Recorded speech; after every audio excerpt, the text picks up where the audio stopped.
The Book of Numbers, Lessons in Faith and the Desert Journey. The Book of Numbers is a narrative full of challenges, trials, and profound spiritual lessons. It is not just an account of people or cold historical accounts, but a transformative journey of the people of Israel as they travel through the desert. As they cross a barren land and face uncertainty, Israel learns, through painful and miraculous experiences, to trust God completely. This journey, however, is not without its mistakes, murmurs, and even rebellions. However, it is in the failures and victories that the powerful message of Numbers emerges: dependence on God in times of difficulty and the importance of obeying His instructions. This book is more than just an account of Israel's history. It mirrors our own journey through life. How many times, like the Israelites, do we face deserts? How often do we feel lost, with no clear direction, wondering what's next? And like them, we are also called to trust, even when the future seems uncertain. Through Numbers, God shows us that even in the greatest adversity, He is present, guiding, and sustaining. In this video, we will explore the key lessons and stories from the Book of Numbers, from the preparation on Mount Sinai to the challenges faced before entering the Promised Land. The aim is to draw out practical lessons that can be applied to our lives today. Like the people of Israel, we also face trials, but if we learn from their mistakes and successes, we can find the strength to face our own deserts. The preparation at Sinai, Numbers 1-10. The narrative of Numbers begins with God instructing Moses to take a census. Although the title of the book derives from this count, the purpose of the census goes far beyond simple statistics. Each tribe of Israel needed to be counted and organized in order to face the challenges that lay ahead. This act of organization reflects God's concern for order and preparation. The tribes were organized around the tabernacle, with specific functions, reflecting the importance of being centered on God throughout the journey. Numbers teaches us that the life of faith is not chaotic. God is a God of order and direction. He cares about preparation and discipline, and shows us that even in the most challenging situations, organization and obedience to His word are essential. Each tribe had a clear role, and this reflects the importance of each individual within the body of Christ. There is no insignificant function in the kingdom of God. Within this preparation, we see the crucial role of the Levites. They were set apart for service in the tabernacle, representing the people before God. The Levites' purity and dedication were essential for God's presence to remain among them. In the same way, today we are called to live a life of holiness, knowing that we are God's representatives in a world that often rejects His presence. In addition, the first chapters of Numbers highlight the importance of obedience. Israel's journey would be long and arduous, and the only way to survive the desert was to follow God's guidance. The tabernacle, as the center of the camp, symbolizes God's continuous presence with His people. They only moved when the cloud rose, and when it stopped, they stopped. This simple detail teaches us that we should always seek God's guidance before making important decisions. Often, we want to move forward on our own, but Israel's history shows us that following divine direction is the path to victory.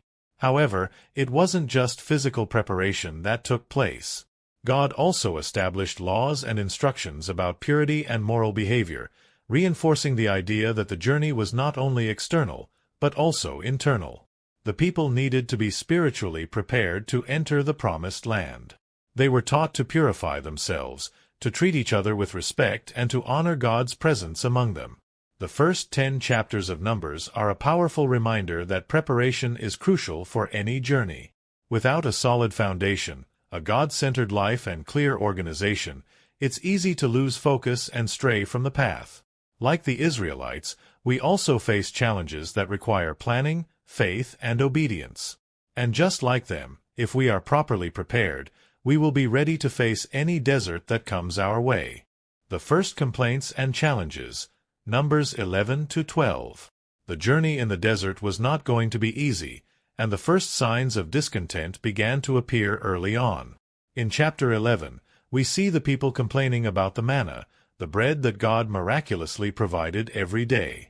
They were tired of eating the same thing and began to remember the delights they had in Egypt, forgetting that they were slaves there.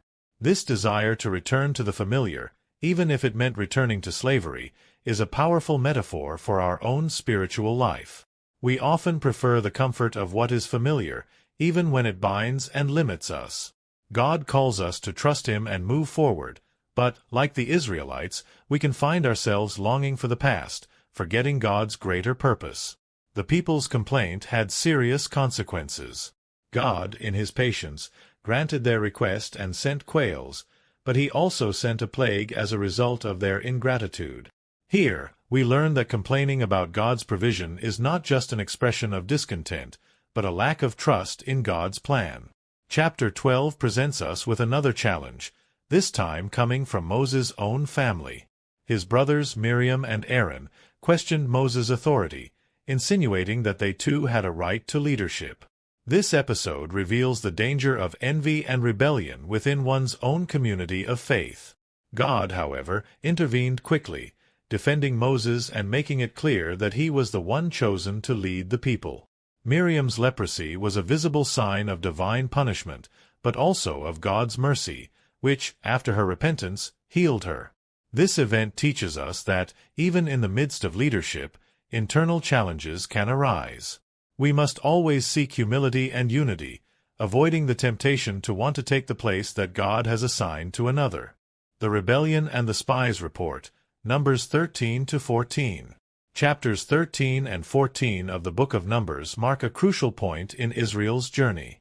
Here, we find one of the most dramatic moments in the entire narrative, the mission of the 12 spies sent by Moses to explore the Promised Land. What was supposed to be a story of hope and faith quickly turns into one of the greatest rebellions against God, profoundly impacting the future of the people. Moses sent a leader from each tribe to spy out Canaan, the land that God had promised to Abraham, Isaac, and Jacob. The mission was simple: to check out the conditions of the land, observe the people who lived there, their cities, and the natural resources available. For 40 days, the spies traveled through the land and returned with two types of reports. On the one hand, they brought back impressive fruit, such as bunches of grapes so large that they had to be carried by 2 people. The land was indeed a land flowing with milk and honey, as God had promised. However, 10 of the 12 spies brought back a frightening report, saying that the inhabitants of the land were giants and that the cities were fortified and impossible to conquer. This negative report caused panic among the people.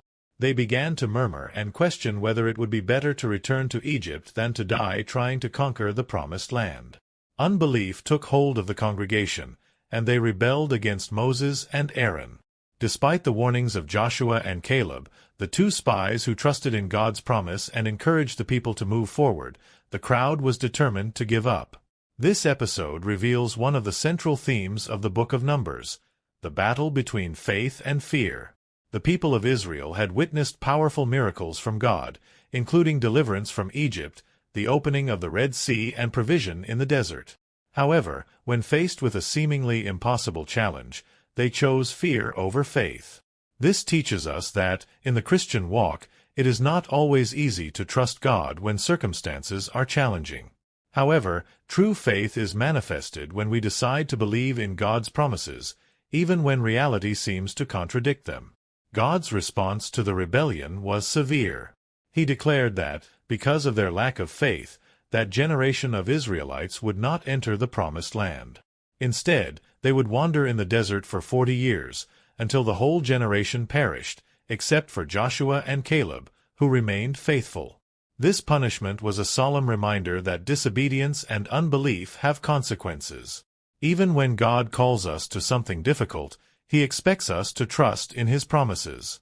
On the other hand, Joshua and Caleb's stance gives us an example of unwavering faith.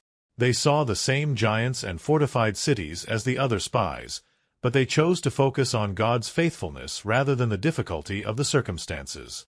This reminds us that faith does not ignore problems, but chooses to trust in God to overcome them. If the people had followed the example of these 2 men, they could have entered the Promised Land much earlier. This chapter also highlights the importance of spiritual leadership. Moses, Aaron, Joshua, and Caleb tried in every way to bring the people back to their senses, But the crowd, blinded by fear, refused to listen. Here we see the challenge of leading a people in times of crisis and the importance of standing firm on the truth, even when the majority is against you. True leadership is that which remains faithful to God, regardless of external pressures. Thus, chapters 13 and 14 of Numbers are a powerful reminder that faith in God is essential, especially in times of greatest challenge. The people of Israel had the chance to enter the land that God had promised them, but because of their unbelief, they missed this opportunity. However, God's promise was not cancelled. The next generation, led by Joshua, would enter the promised land. This teaches us that God's promises are faithful, but our response to them determines when and how we experience them. Quick pause.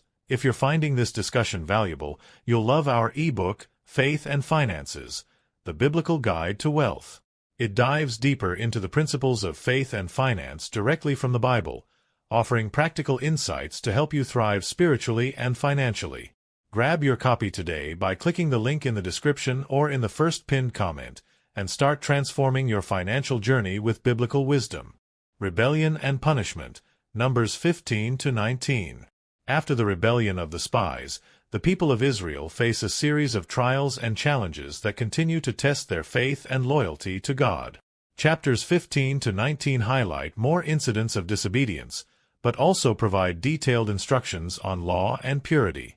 These chapters offer a glimpse into the seriousness of sin and God's provisions for cleansing and restoration. Right after the divine judgment on the rebellious generation, God introduces new instructions about offerings and sacrifices. These laws seem out of place in the context of the punishments, but they reveal God's grace in the midst of the people's disobedience. Even though they had failed badly, God was still willing to provide a way for them to come closer to Him. These laws were not just a religious formality, but a reminder that a relationship with God required holiness and constant repentance. Another significant event is the rebellion of Korah, Dathan, and Abiram, which takes place in chapter 16. Korah, a Levite, challenged the authority of Moses and Aaron, accusing them of exalting themselves over the congregation of God. This rebellion was not just against Moses, but against the very order established by God. Korah and his followers were unhappy with their role and wanted more power. However, God did not tolerate this rebellion and brought severe judgment on them. The earth opened up and swallowed the rebels, showing everyone that spiritual authority is not something to be treated lightly. The following chapters describe purity laws, especially relating to death and contamination. God instructs the people to create the water of purification, made from the ashes of a red heifer. This ritual was necessary to purify those who had become unclean by touching a dead body. This shows us that God took purity and holiness very seriously. Impurity was not just a physical issue, but a spiritual one, and sin needed to be dealt with in a strict manner. These seemingly complex laws were ways of teaching the people about God's holiness and the need to live a clean life before Him. Korah's revolt and the incident in the desert of Zin, Numbers 16 to 20. Chapters 16 to 20 of Numbers bring moments of great tension for the people of Israel. The rebellion of Korah, Dathan, and Abiram stands out as an example of the insubordination that permeated the hearts of the people. They directly challenged the authority of Moses and Aaron, claiming that all the people were holy and questioning why Moses and Aaron had been chosen as leaders.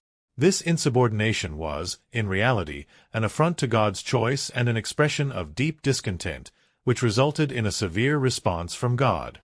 When Korah and his followers, about 250 men, rebelled, God instructed Moses to separate the people from the rebels. In a dramatic judgment, the earth opened up and swallowed up Korah, Dathan, Abiram, and their families. Fire also descended and consumed the 250 men who had joined them, bringing a clear message that spiritual authority comes from God and must not be challenged by human ambitions. This event highlights that the sin of rebellion is not merely a human affront, but a rejection of the divine order. After the rebellion, the people continued to murmur against Moses and Aaron, accusing them of the death of the rebels. As a result, a plague spread through the camp, but Aaron interceded, offering incense and placing himself between the living and the dead, stopping the plague. This episode reflects the mediating role of the priests and the need for intercession in times of trial. Chapter 17 brings confirmation of Aaron's leadership through a miraculous sign. God commanded each tribe to bring a staff and place it in front of the tent of testimony. The next day, Aaron's staff had blossomed, producing buds and almonds, confirming his selection as high priest. This miracle sealed Aaron's priestly authority, demonstrating that leadership in God's people is not based on human desire, but on his sovereign choice. In chapter 20, the scene shifts to the desert of Zin, where the people again complain about the lack of water. Moses and Aaron sought God's guidance, and he instructed Moses to speak to the rock so that it would release water. However, in a moment of frustration, Moses disobeyed and struck the rock twice with his staff. Although the water was provided, God rebuked Moses and Aaron, saying that because they had not honored his holiness before the people, they would not enter the promised land. This episode underlines the seriousness of following divine instructions precisely and the importance of total trust in God, even in times of exhaustion. The death of Miriam, Moses, and Aaron's sister is also recorded in this chapter, marking the end of an era of family leadership. The loss of Miriam and the judgment on Moses and Aaron represent an important turning point, reminding us that even the most faithful leaders are subject to God's discipline. These chapters present a series of spiritual lessons on leadership, rebellion, and holiness. Korah's revolt and the subsequent events demonstrate that God's people must respect the authority he establishes, and that disobedience has serious consequences. However, these chapters also show God's grace in providing water, even in the face of disobedience, and in restoring order when it is challenged. In the midst of trials, God remains faithful and continues to lead his people towards the promised land. Final pilgrimages and conquests in the desert, Numbers 21 to 25. Chapters 21 to 25 of Numbers bring a significant change in the narrative, with Israel beginning to conquer territories and draw closer to the promised land. These chapters present both military victories and spiritual challenges, demonstrating that as the people advanced, the challenges continued and their faithfulness to God was constantly tested. In chapter 21, the people of Israel face several enemies, including the king of Arad and the Amorites, led by Shion and Og. God granted Israel military victories, allowing them to conquer important territories. These victories marked a new beginning for the nation, showing that God's promise was being fulfilled. However, in between these conquests, the people once again began to murmur against God and Moses, questioning God's provision. In response, God sent poisonous snakes to punish the people. However, in his mercy, he instructed Moses to lift up a bronze serpent, and everyone who looked at it would be healed. This event is a profound example of how God, even in his judgment, offers a path to healing and restoration. Another remarkable episode is the encounter with Balak, king of Moab, who feared the growth of Israel. Balak hired Balaam, a pagan prophet, to curse Israel. However, God intervened, and Balaam was forced to bless Israel instead of cursing it. This event is significant because, despite the attempts of external enemies to destroy Israel, God was in control and turned cursing into blessing. Balaam, in his prophecies, revealed truths about Israel's future, including the promise of a king who would rule from Jacob, a messianic reference. However, despite these victories and blessings, the people fell into yet another act of disobedience. In chapter 25, Israel engaged in idolatry and immorality with Moabite women, provoking God's anger. A zealous priest, Phinehas, took radical action to stop the plague that had begun because of this sin, and his action was rewarded with the promise of a perpetual covenant of peace for his lineage. This incident shows that, even on the eve of the conquest of the Promised Land, the people were still susceptible to temptation and sin, and that holiness was a matter of life and death. These chapters show how God led Israel to military and spiritual victories, but they also reveal the people's weaknesses. The story of the bronze serpent and Balaam points to God's sovereignty over events and his desire to bless his people, despite their failings. At the same time, the episode of idolatry at Peor serves as a warning that disobedience can have disastrous consequences, and that holiness is essential for those who follow God. Final preparations and the division of the land, Numbers 26 to 30. After the wanderings in the desert, chapters 26 to 30 of Numbers focus on Israel's final preparations before entering the Promised Land. The nation is now ready to take possession of the land, but before that, God gives important instructions on how the land would be divided between the tribes, as well as new laws regulating the people's vows and commitments. Chapter 26 begins with a new census, ordered by God, which counted all the men of Israel over the age of 20 who were fit for war. This census is significant because it marks the transition from a generation that had perished in the desert to the new generation that would conquer the Promised Land. The total number of warriors was 601,730, an impressive figure considering the years of wandering in the desert. This census also paved the way for the division of the land, which would be based on the size of each tribe. In chapter 27, an important question about women's inheritance is raised by Zelophehad's daughters, who had no brothers to inherit their father's land. God commands that they receive a portion of land, setting a legal precedent on female inheritance. This shows God's justice and his care for the rights of all members of Israel, including women. The following chapters present instructions on sacrifices and feasts, emphasizing the importance of continuous worship and obedience to God's laws. In addition, new laws on vows are established, giving a clear vision of how the Israelites should treat their commitments to God. Vows were sacred and had to be kept, but there were provisions for situations in which vows were made recklessly or under duress. These final chapters of Numbers set the scene for the triumphant entry into the Promised Land.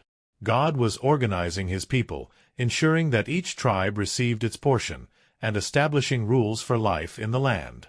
The central theme here is that God is a God of order, and he was preparing his people to live according to his laws in a new land. Inheritance and possession of the land were not just a right, but a sacred responsibility. The conquests and divisions of the land east of the Jordan, Numbers 31 to 36. The final chapters of Numbers, from 31 to 36, present God's last instructions before Israel's entry into the Promised Land. These chapters emphasize military victories, territorial divisions, and God's laws, which would guarantee justice and harmony in the people's new home. In chapter 31, God commands Moses to execute vengeance against the Midianites, a people who had led the Israelites into idolatry and immorality at Baal-peor. The Israelites defeated the Midianites under Moses' leadership, and Balaam, the prophet who tried to curse Israel, was killed in the battle. The victory over the Midianites not only avenged the dishonor caused to God, but also served as a reminder that Israel should remain faithful to divine instructions. All the spoils of war were carefully divided between the warriors, the congregation, and the Lord himself, showing the importance of honoring God in all conquests. In chapter 32, we see the request of the tribes of Reuben and Gad, who wanted to settle in the lands east of the Jordan, where there was good pasture for their flocks. Moses initially opposed the idea, fearing that it would discourage the rest of the people from crossing the Jordan and conquering the Promised Land. However, the tribes guaranteed that they would help conquer Canaan before settling permanently in their lands to the east. Moses agreed to this condition, reminding them that any disobedience would be a sin against the Lord. This story reflects the tension between personal desires and collective responsibility, highlighting the importance of unity and obedience to God. Chapter 33 recounts Israel's journeys from Egypt to the plain of Moab on the banks of the Jordan. This detailed record of the stops on the Israelite pilgrimage is not only a historical chronicle, but a reminder of God's blessings and corrections along the way. Each location represents a phase of God's faithfulness, even in the midst of the people's rebellion and failure. God commands that, on entering the Promised Land, the Israelites should completely destroy the inhabitants and their idols. If they failed to do this, these nations would become a snare for them, leading them into apostasy and divine judgment. This warning foreshadows the problems Israel would face later in their history, when they failed to totally eliminate the pagan peoples. In chapters 34 and 35, God outlines the borders of the Promised Land and specifies how the land should be divided between the tribes. He also instructs that cities of refuge be established, so that those who committed manslaughter could seek asylum. The cities of refuge were a reminder of God's balanced justice, While he demanded that sin be punished, he also provided a way for mercy and protection. These cities would serve as a sanctuary until the accused could be judged, ensuring that justice was not driven by personal vengeance. The emphasis on cities of refuge and the right to inheritance reveals God's concern for the preservation of life and family integrity. The final chapter, 36, deals with the issue of women's inheritance, specifically in the case of Zelophehad's daughters. God had already granted them the right to inherit their father's land, but now a new concern arose. If they married men from another tribe, the land would be transferred to that tribe. God therefore ordered Zelophehad's daughters to marry into their father's tribe, ensuring that the inheritance would remain in the original tribe. This chapter ends the book with a reminder of the importance of God's laws in preserving social order and justice, ensuring that each tribe kept its portion of the promised land. The conclusion of Numbers offers a comprehensive view of God's faithfulness and the importance of obedience and justice.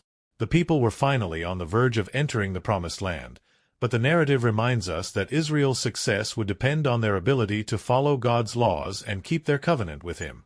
Thank you for watching. If you found this video insightful, please give it a thumbs up and share it with others who might benefit. Don't forget to subscribe to our channel for more discussions on how to live out your faith in today's world. Let's continue to grow together in truth and grace. Ebook, Faith and Finances, The Biblical Guide to Wealth.